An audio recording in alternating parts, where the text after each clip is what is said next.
எசேக்கியேல் தீர்க்கதரிசியின் புஸ்தகம் அதிகாரம் 23. கர்த்தருடைய வார்த்தை எனக்கு உண்டாகி, அவர், மனுபுத்திரனே, ஒரே தாயின் குமாரத்திகளாகிய 2 ஸ்திரீகள் இருந்தார்கள். அவர்கள் எகிப்திலே வேசித்தனம் பண்ணினார்கள். தங்கள் இளம் பிராயத்திலே வேசித்தனம் பண்ணினார்கள்.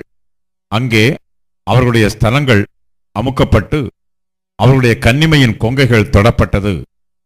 அவர்களில் மூத்தவளின் பெயர் அகோலாள், அவளுடைய தங்கையின் பெயர் அகோலிபாள். அவர்கள் என்னுடையவர்களாகி குமாரரையும் குமாரத்திகளையும் பெற்றார்கள். இவைகளே அவர்களுடைய பெயர்கள். அகோலாள் என்பதற்கு சமாரியா என்றும் அகோலிபாள் என்பதற்கு எருசலேம் என்றும் பொருளாம். அகோலாள் என்னுடையவளாய் இருக்கும்போது சோரம் போனாள்.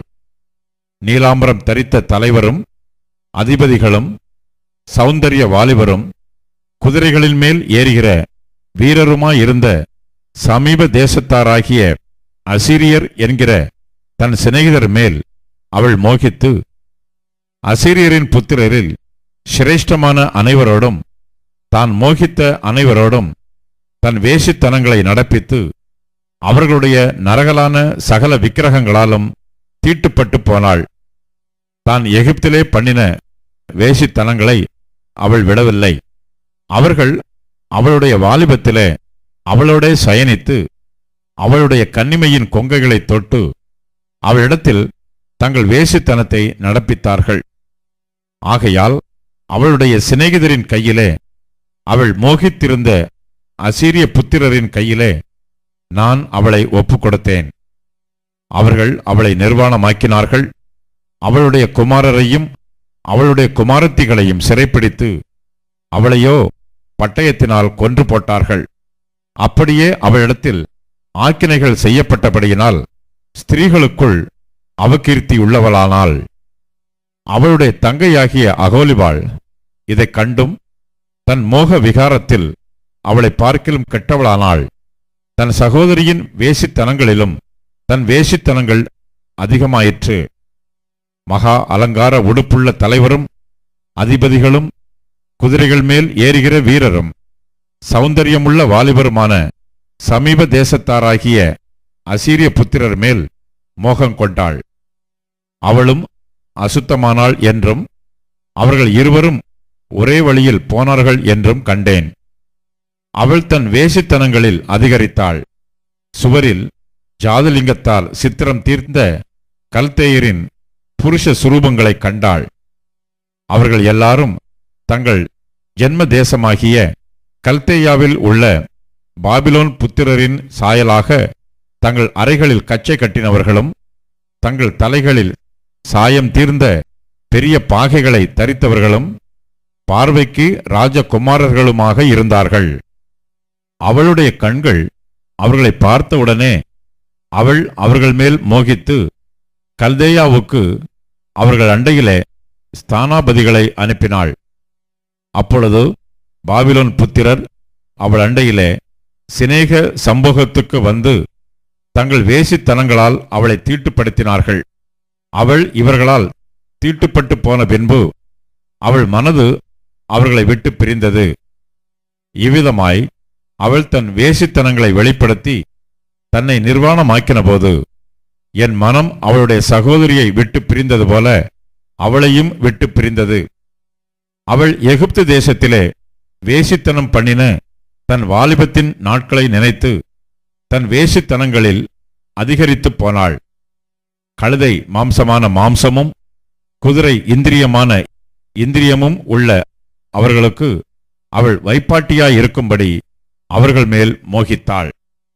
எகிப்தியரால் உன் கன்னிமையின் ஸ்தனங்களாகிய கொங்கைகள் தொடப்பட்ட காலத்தில் நீ உன் இளம் பிராயத்தில் செய்த முறைகேடுகளை நினைத்து வருகிறாய். ஆகையால் அகோலிபாளே, கர்த்தராகிய ஆண்டவர் சொல்லுகிறது என்னவென்றால், இதோ உன் மனது விட்டு பிரிந்த உன் சிநேகிதரை நான் உனக்கு விரோதமாக எழுப்பி உனக்கு விரோதமாக அவர்களை சுற்றிலும் வரப்பண்ணுவேன். சௌந்தரியமுள்ள வாலிபரும் தலைவரும் அதிபதிகளும் குதிரைகள் மேல் ஏறுகிற வீரருமாகிய பேர் பெற்ற பிரபுக்களான பாபிலோன் புத்திரரையும் கல்தேயர் எல்லாரையும் பேகோடு, சோவா, கோவா என்கிற தேசங்களின் மனுஷரையும் அவர்களோட கூட அசீரிய புத்திரர் எல்லாரையும் வரப்பண்ணுவேன். அவர்கள் வண்டில்களோடும் ரதங்களோடும் யந்திரங்களோடும் ஜனக்கூட்டத்தோடும் கேடகங்களும் பரிசைகளும் தலைச்சீராக்களும் தரித்தவர்களாய் உனக்கு விரோதமாக வந்து உன்னை சுற்றிலும் பாளையம் இறங்குவார்கள். அவர்களுக்கு முன்னே நான் நியாயத்தை விளங்க பண்ணுவேன். அவர்கள் தங்கள் நியாயங்களின்படி உன்னை நியாயம் தீர்ப்பார்கள். உனக்கு விரோதமாக என் எரிச்சலை விளங்க பண்ணுவேன். அவர்கள் உன்னை உக்கிரமாய் நடப்பித்து உன் மூக்கையும் உன் காதுகளையும் அறுத்து போடுவார்கள். உன்னில் மீதியாய் இருப்பவர்கள் பட்டயத்தால் வெட்டுண்டு போவார்கள். அவர்கள் உன் குமாரரையும் உன் குமாரத்திகளையும் பிடித்துக் கொள்வார்கள். உன்னில் மீதியாய் இருப்பவர்கள் அக்கினிக்கு இரையாவார்கள். அவர்கள் உன் வஸ்திரங்களை உரிந்து உன் சிங்காரமான ஆபரணங்களை பறித்துக் கொள்வார்கள். இவ்விதமாய் உன் முறைகேட்டையும் நீ எகிப்து தேசத்தில் துவக்கின உன் வேசித்தனத்தையும் ஒழிய பண்ணுவேன். நீ இனி அவர்களை நோக்க உன் கண்களை ஏறெடுக்காமலும் எகிப்துவை நினையாமலும் இருப்பாய். கர்த்தராகிய ஆண்டவர் சொல்லுகிறது என்னவென்றால், இதோ நீ பகைக்கிறவர்களின் கையிலும் உன் மனம் விட்டு பிரிந்தவர்களின் கையிலும் நான் உன்னை ஒப்புக் கொடுப்பேன். அவர்கள் உன்னை வெறுப்பாய் நடத்தி உன் பிரயாசத்தின் பலனையெல்லாம் எடுத்துக்கொண்டு உன்னை அம்மனமும் நிர்வாணமும் ஆக்கிவிடுவார்கள். அப்படியே உன் வெட்கக்கேடும் உன் முறைகேடுமான உன் வேசித்தனத்தின் நிர்வாணம் வெளிப்படுத்தப்படும். நீ புறஜாதிகளை பின்தொடர்ந்து அவர்களுடைய நரகலான விக்கிரகங்களால் உன்னை தீட்டுப்படுத்திக் கொண்ட உன் வேசித்தனத்தின் நிமித்தம் இவைகள் உனக்கு செய்யப்படும். உன் சகோதரியின் வழியிலே நீ நடந்தாய். ஆகையால் அவளுடைய பாத்திரத்தை உன் கையிலே கொடுப்பேன். கர்த்தராகிய ஆண்டவர் சொல்லுகிறது என்னவென்றால், நீ உன் சகோதரியினுடைய ஆழமும் அகலமுமானதும் நிறைய வார்க்கப்பட்டதுமான பாத்திரத்தை குடித்து நகைப்பும் பரியாசமுமாவாய். சமாரியா என்னும் உன் சகோதரியினுடைய பாத்திரமாயிருக்கிற பிரமிப்பும் பாழ்கடிப்பும் என்கிற பாத்திரத்தால் வெறியினாலும் சஞ்சலத்தினாலும் நிறையப்படுவாய்.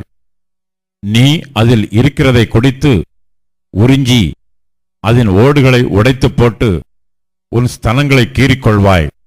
நான் இதைச் சொன்னேன் என்று கர்த்தராகிய ஆண்டவர் உரைக்கிறார். ஆகையால் நீ என்னை மறந்து என்னை உனக்கு புறம்பே தள்ளிவிட்டது நிமித்தம் நீ உன் முறைகேட்டையும் உன் வேசித்தனங்களையும் சுமப்பாய் என்று கர்த்தராகிய ஆண்டவர் சொல்லுகிறார். பின்னும் கர்த்தர் என்னை நோக்கி, மனுபுத்திரனே, நீ அகோலாளையும் அகோலிபாளையும் குறித்து வழக்காட மனதானால் அவர்களுடைய அருவருப்புகளை அவர்களுக்கு தெரிய காட்டு. அவர்கள் விபசாரம் பண்ணினார்கள். அவர்கள் கைகளில் இரத்தமும் இருக்கிறது. அவர்கள் தங்கள் நரகலான விக்கிரகங்களோட விபசாரம் பண்ணி தாங்கள் எனக்கு பெற்ற தங்கள் பிள்ளைகளையும் அவைகளுக்கு இரையாக தீக்கடக்க பண்ணினார்கள். அன்றியும் அவர்கள் என் பரிசுத்த ஸ்தலத்தை அந்நாளிலே தானே தீட்டுப்படுத்தி என் ஓய்வு நாட்களை பரிசுத்த குலைச்சலாக்கினார்கள். அவர்கள் தங்கள் பிள்ளைகளை தங்கள் நரகலான விக்கிரகங்களுக்கென்று பலியிட்ட பின்பு அவர்கள் என் பரிசுத்த ஸ்தலத்தை பரிசுத்த குலைச்சலாக்க அந்நாளில்தானே அதற்குள் பிரவேசித்தார்கள். இதோ என் ஆலயத்தின் நடுவிலே இப்படி செய்தார்கள். இதுவும் அல்லாமல் தூரத்திலுள்ள புருஷரிடத்திற்கு தூது அனுப்பி அவர்களை வரவழைத்தார்கள். அவர்கள் வந்தார்கள். அவர்களுக்கென்று நீ குளித்து உன் கண்களில் மையிட்டுக் கொண்டு ஆபரணங்களால் உன்னை அலங்கரித்து சிறந்த மஞ்சத்தின் மேல் உட்கார்ந்து கொண்டாய். அதன் முன்னே ஒரு பீடம் ஆயத்தம் பண்ணப்பட்டிருந்தது. என் தூப வர்க்கத்தையும் என் எண்ணெயையும் அதன் மேல் வைத்தாய்.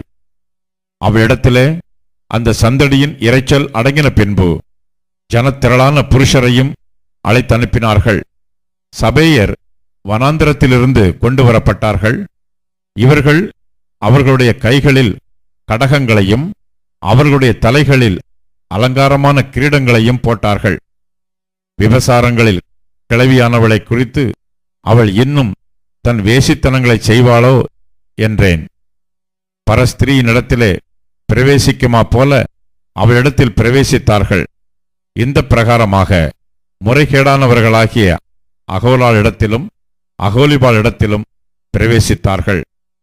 ஆகையால் விபசாரிகளை நியாயம் தீர்க்கிற பிரகாரமாகவும் இரத்தம் சிந்தும் ஸ்திரீகளை நியாயம் தீர்க்கிற பிரகாரமாகவும் நீதிமான்கள் அவர்களை நியாயம் தீர்ப்பார்கள். அவர்கள் விபசாரிகள், அவர்களுடைய கைகளில் இரத்தம் இருக்கிறது.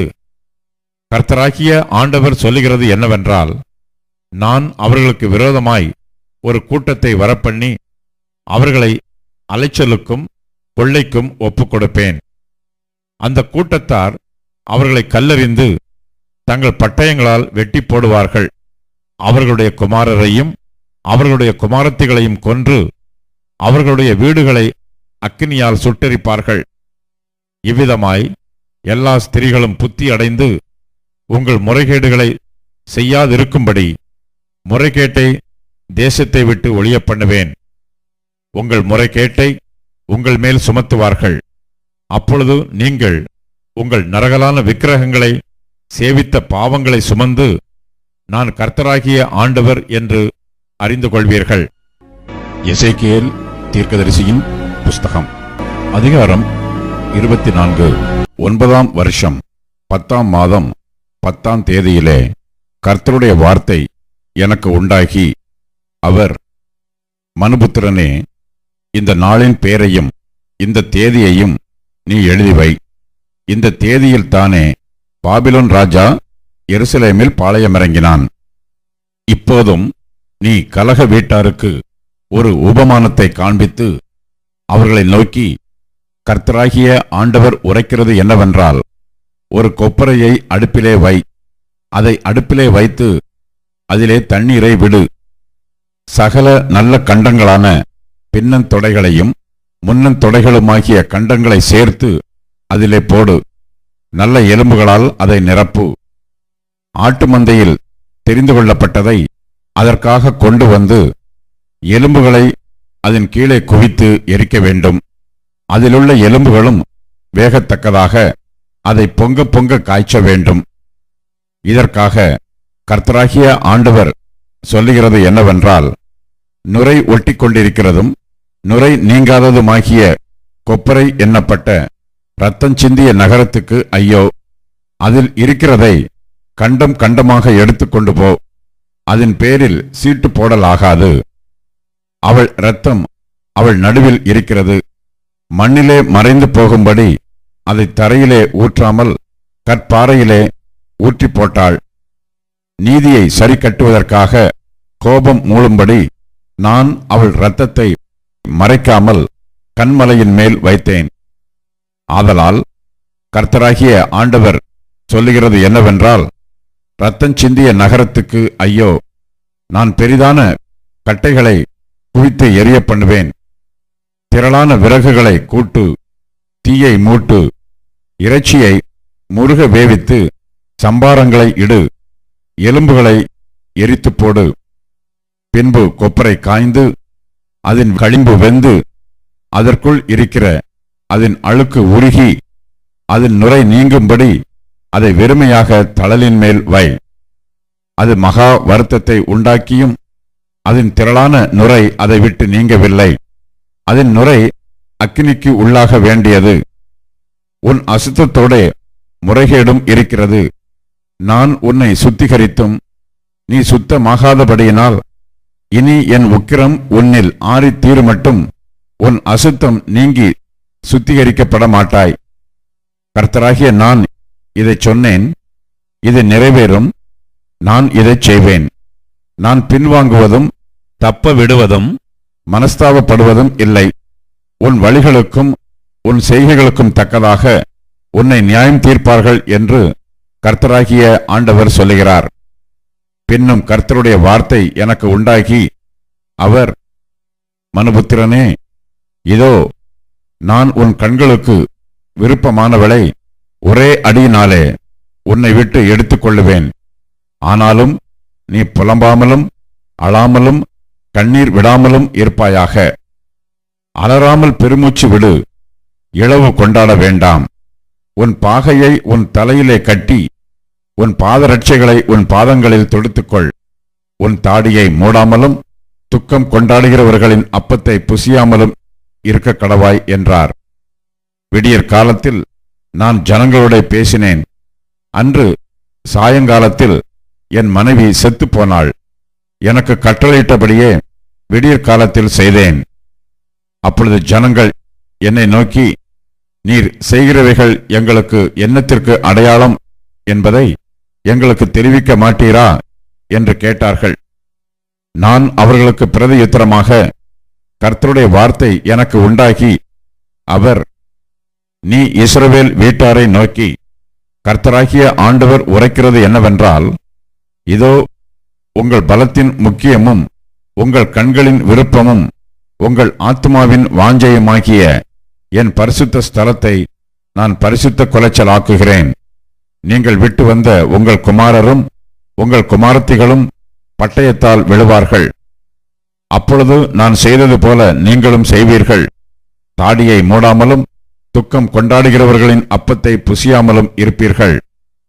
உங்கள் பாகைகள் உங்கள் தலைகளிலும் உங்கள் பாதரட்சைகள் உங்கள் கால்களிலும் இருக்கும். நீங்கள் புலம்பாமலும் அழாமலும் இருந்து உங்கள் அக்கிரமங்களில் வாடிப்போய் ஒருவரையொருவர் பார்த்து தவிப்பீர்கள். அப்படியே எசேக்கியேல் உங்களுக்கு அடையாளமாக இருப்பான். அவன் செய்தபடி எல்லாம் நீங்களும் செய்வீர்கள். இப்படி வரும்போது நான் கர்த்தராகிய ஆண்டவர் என்று அறிந்து கொள்வீர்கள் என்று சொல் என்று உரைத்தார் என்றேன். பின்னும் மனுபுத்திரனே, நான் எந்த நாளிலே அவர்களுடைய பலத்தையும் அவர்களுடைய அலங்காரத்தின் மகிழ்ச்சியையும் அவர்களுடைய கண்களின் விருப்பத்தையும் அவர்களுடைய ஆத்மாவின் விசேஷித்த வாஞ்சையையும் அவர்களுடைய குமாரரையும் அவர்களுடைய குமாரத்திகளையும் அவர்களை விட்டு எடுத்துக் கொள்ளுகிறேனோ, அந்த நாளிலே தானே தப்பி வந்த ஒருவன் உன்னிடத்தில் வந்து உன் காதுகள் கேட்கச் சொல்லுவான் அல்லவோ? அந்த நாளிலே தானே உன் வாய் திறக்கப்பட்டு நீ தப்பி வந்தவனோடே பேசுவாய். இனி மௌனமாய் இருக்க மாட்டாய். இப்படி நீ அவர்களுக்கு அடையாளமாக இருப்பாய். நான் கர்த்தர் என்று அப்பொழுது அறிந்து கொள்வார்கள் என்றார். அப்போஸ்தலனாகிய பவுல் தீமோத்தேயுவுக்கு எழுதின முதலாம் நிருபம், அதிகாரம் 2. நான் பிரதானமாய் சொல்லுகிற புத்தி என்னவெனில், எல்லா மனுஷருக்காகவும் விண்ணப்பங்களையும் ஜெபங்களையும் வேண்டுதல்களையும் ஸ்தோத்திரங்களையும் பண்ண வேண்டும். நாம் எல்லா பக்தியோடும் நல்லொழுக்கத்தோடும் கலகமில்லாமல் அமைதலுள்ள ஜீவனம் பண்ணும்படிக்கு ராஜாக்களுக்காகவும் அதிகாரமுள்ள யாவருக்காகவும் அப்படியே செய்ய வேண்டும். நம்முடைய இரட்சகராகிய தேவனுக்கு முன்பாக அது நன்மையும் பிரியமுமாயிருக்கிறது. எல்லா மனுஷரும் ரட்சிக்கப்படவும் சத்தியத்தை அறிகிற அறிவை அடையவும் அவர் சித்தமுள்ளவராயிருக்கிறார். தேவன் ஒருவரே, தேவனுக்கும் மனுஷருக்கும் மத்தியஸ்தரும் ஒருவரே. எல்லாரையும் மீட்கும் பொருளாக தம்மை ஒப்புக்கொடுத்த மனுஷனாகிய கிறிஸ்து இயேசு அவரே.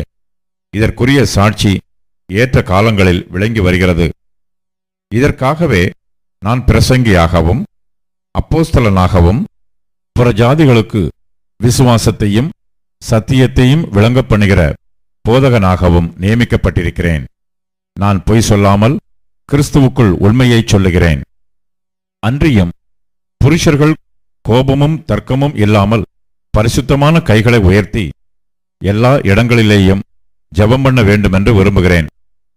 ஸ்திரீகளும் மயிரை பின்னுதலினாலாவது பொன்னினாலாவது முத்துக்களினாலாவது விலையேறப்பெற்ற வஸ்திரத்தினாலாவது தங்களை அலங்கரியாமல் தகுதியான வஸ்திரத்தினாலும் நாணத்தினாலும் தெளிந்த புத்தியினாலும் தேவ பக்தி உள்ளவர்கள் என்று சொல்லிக் கொள்ளுகிற ஸ்திரீகளுக்கு ஏற்றபடியே நற்கிரியைகளினாலும் தங்களை அலங்கரிக்க வேண்டும்.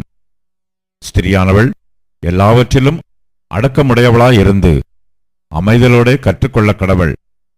உபதேசம் பண்ணவும் புருஷன் மேல் அதிகாரம் செலுத்தவும் ஸ்திரியானவளுக்கு நான் உத்தரவு கொடுக்கிறதில்லை. அவள் அமைதலாயிருக்க வேண்டும். எண்ணத்தினால் எனில், முதலாவது ஆதாம் உருவாக்கப்பட்டான், பின்பு ஏவாள் உருவாக்கப்பட்டாள். மேலும் ஆதாம் வஞ்சிக்கப்படவில்லை, ஸ்திரியானவளே வஞ்சிக்கப்பட்டு மீறுதலுக்கு உட்பட்டாள். அப்படி இருந்தும் தெளிந்த புத்தியோடு விசுவாசத்திலும் அன்பிலும் பரிசுத்தத்திலும் நிலை கொண்டிருந்தால் பிள்ளை பேற்றினாலே ரட்சிக்கப்படுவாள்.